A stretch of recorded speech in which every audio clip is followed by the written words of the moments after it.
Agora, dando continuidade aqui, qual a diferença entre terapia hormonal bioidêntica e a sintética?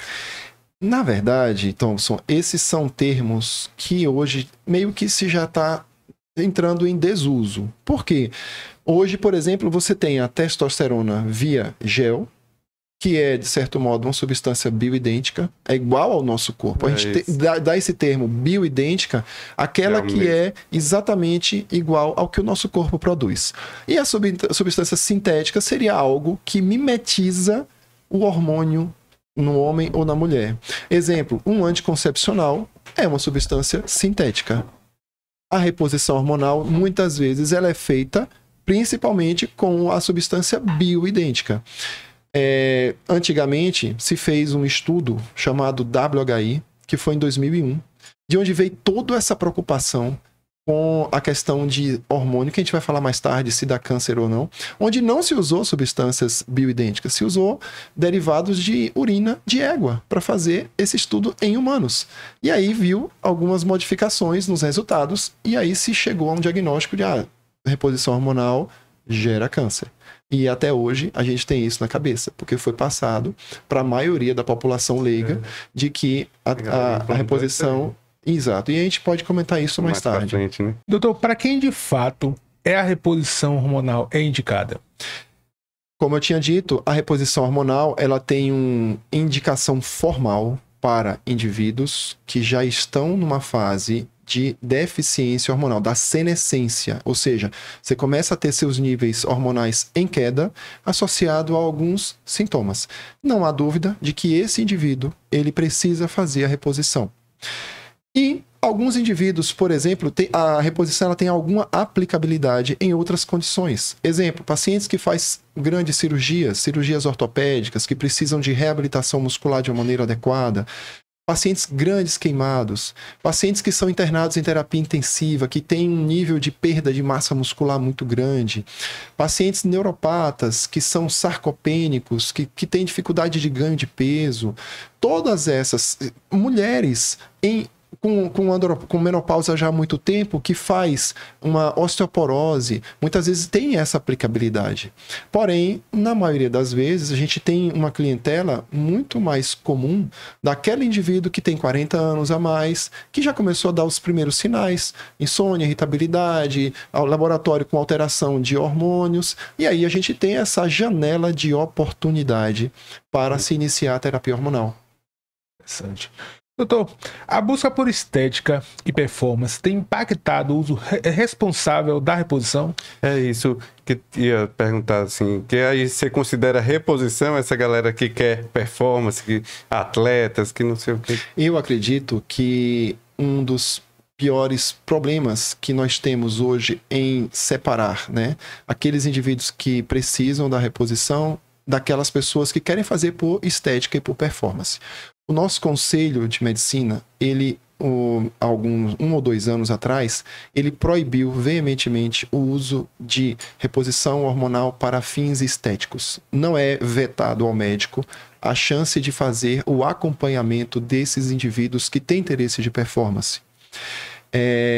A reposição, ela hoje sofreu um certo impacto por isso, porque, de certo modo, há uma discriminação ainda existente sobre reposição hormonal. Algumas classes médicas acham isso de uma maneira errada ainda, né? E eles têm preceitos que eu acredito que já precisavam ser mais reavaliados, porque a gente sabe hoje dos benefícios da sua reposição. Então, eu acredito sim, de que o modo do uso para performance e para estética, que foi veementemente proibido pelo Conselho Federal de Medicina, impacta na questão da gente poder atuar de forma mais tranquila, né, para a reposição hormonal, que tem a sua indicação. As pessoas que procuram estética, né, querendo ou não, a gente sabe que é uma realidade de pessoas que buscam no aumento hormonal a estética. Existe realmente esse ganho estético e de performance? Olha, eu não tenho dúvidas. Tem uns estudos que mostram o seguinte, tem um estudo feito, né, por Bazin, é um estudo onde ele pegou indivíduos com Ele pegou vários grupos de indivíduos, né? Homens, todos homens, numa determinada faixa de idade, dos 25 aos 40 anos, e outro numa faixa de idade de 55 a 70 anos. E eles dividiram esse grupo em algumas partes. Primeiro, o indivíduo que só fez atividade física. Segundo, o indivíduo que fez atividade física e usou esteroides anabolizantes. Outro grupo que só usou esteroides anabolizantes e não fez atividade física. E aí foi visto que o resultado final, o indivíduo que fez atividade física apenas, ele ganhou cerca ali de 2 ou 3 quilos ao longo do tempo do estudo. Eu não lembro agora se foram 6 meses, de cabeça eu não me lembro agora. Porém, o indivíduo que só fez uso de esteroide anabolizante ganhou mais peso muscular do que aquele que malhou. Então, o uso da testosterona, por si, promove o incremento de massa muscular. Ele os receptores da testosterona, que por sinal existe em todas as células do nosso corpo, na área muscular, ele promove a síntese proteica, fim. E ele promove a dificuldade da quebra da perda da proteína. Então, a proteína ela tem um déficit ela não perde tanto e ela aumenta a sua síntese. Então, a testosterona por si promove esse processo de ganho de massa muscular, sim. Ficar grande. Doutor, estudos indicam que nossos antepassados tinham níveis hormonais mais altos que os atuais. O que o senhor contribui a essa queda significativa? Então, na década de 70, pegaram indivíduos, né, e mediram uma grande parcela da população ali dos caras de 70 anos e viram que a média da testosterona na década de 80 daquelas pessoas com 70 anos era em torno de 700. Replicaram esse estudo agora, recente, em 2020, e foi visto que esse mesmo público de 70 anos tinha agora uma média de testosterona de 250 miligramas por decilitro. Então, se você observar, existe uma queda significativa da taxa hormonal. E o que eu posso atribuir a isso? Na verdade, hoje nós vivemos em um mundo absolutamente tóxico do ponto de vista de alimentação inadequada, disruptores endócrinos. Hoje, o que são disruptores endócrinos? São substâncias que agridem o nosso corpo diariamente, que vai desde uns fitalatos que você tem num plástico que você ingere, uma alimentação rica em processados, a ausência de atividades ao ar livre. Você hoje trabalha muito mais sentado, você não tem hoje você tem controle remoto para tudo. E antigamente não, existia um trabalho braçal maior, existia uma ausência de estresses tão diversificados como nós temos. E a gente entende isso plenamente, que o homem, quando ele está num ambiente inóspito, estressado, uma pessoa que não tem mais tempo para fazer suas atividades, que não come bem, que não dorme bem, tudo isso influencia para que seus níveis hormonais caiam. Então essa é uma das grandes explicações. Falou do controle remoto, eu coloquei aquelas smart, lâmpada smart, e agora eu não levanto nem para desligar a luz.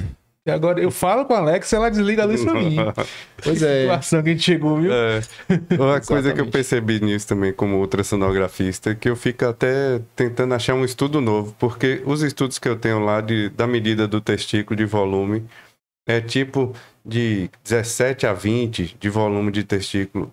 Aqui na população que a gente faz ultrassom é de 9 a 12.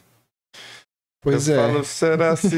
Eu falei, mudou com o tempo ou a referência que eu tenho foi feita em outra população do que daqui? Interessante isso, né? Pra gente ver. E eu acredito muito de que se a gente não tomar ao princípio, né, uma conduta perante essa evolução que está sendo aí tóxica para o ser humano de uma maneira global, hoje a gente tem que estar tomando vitaminas muitas vezes aí, toda vez que você vai medir, se você para de tomar a vitamina, quando você vai medir, suas vitaminas estão baixas.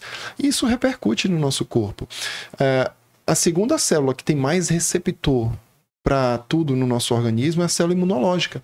Então, se você fica feliz, sua imunidade está recebendo aquilo. Se você fica triste, aquilo repercute. E quem já não ficou, por exemplo, preocupado com uma coisa, estressado demais e de repente pega uma virose, pega uma doença mais facilmente. A gente tem que entender de que o nosso corpo ele é muito reativo ao ambiente. E se a gente não está tendo hoje um ambiente mais propício, um ambiente mais confortável mentalmente, mas fisicamente aquilo é ruim. Então, de certo modo, isso proporciona que a gente tenha níveis hormonais mais baixos. É importante a gente resgatar hábitos mais saudáveis. Grande questão aí, eu acho que é o resgate de hábitos e que a gente tem que ser mais disciplinado nessas condutas.